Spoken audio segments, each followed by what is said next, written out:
ఈరోజు మనం ఒక మనిషి యొక్క నైతిక ప్రయాణం గురించి, ఒక చిన్న రాజీ అతని జీవితాన్ని ఎలా తలక్రిందులు చేసిందో చెప్పే ఒక శక్తివంతమైన కథను తెలుసుకోబోతున్నాం.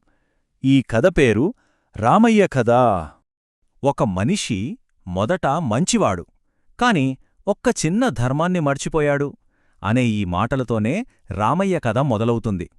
అతని జీవితం మనందరికీ ఒక పెద్ద హెచ్చరిక లాంటిది. పదండి ఆ కథ ఏంటో చూద్దాం. ఒక ఊరిలో రామయ్య అనే వ్యక్తి ఉండేవాడు. అతను తన వ్యక్తిత్వానికి, మంచితనానికి చాలా పేరున్నవాడు. నిజాయితీకి అతను ఒక నిలువుటద్దంలాంటివాడు. జనాలతన్ని గుడ్డిగా నమ్మేవారు, అతనిపై ఆధారపడేవారు. అంత మంచివాడన్నమాట.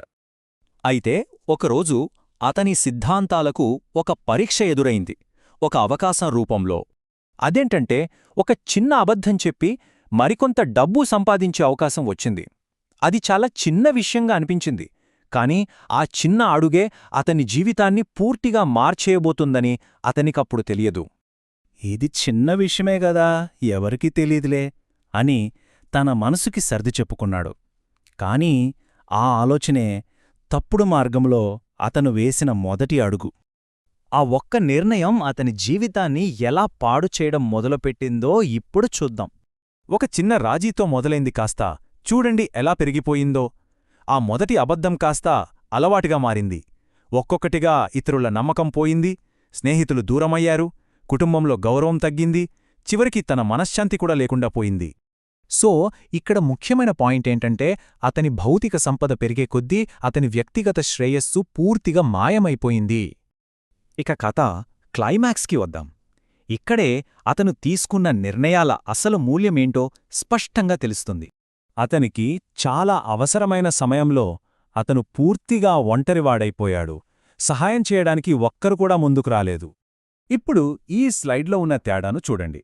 అతను చేసుకున్న భయంకరమైన ఒప్పందమేంటో ఇక్కడే అర్థమవుతుంది.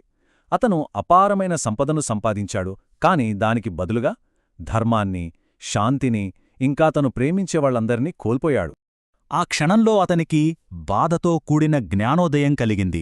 తను నిజంగా దేన్ని త్యాగం చేశాడో అప్పుడు అర్థం చేసుకున్నాడు. ఇంతకీ రామయ్య కోల్పోయిన ఈ ధర్మం అంటే ఏంటి? అది అతని సంపద కంటే ఎలా విలువైనదయ్యింది? ఈ కథ మనకు చెప్పేదేంటంటే ధర్మమనేది మనం బయటకు చేసే పనులకు కాదు, మన అంతర్గత సూత్రాలకు సంబంధించింది.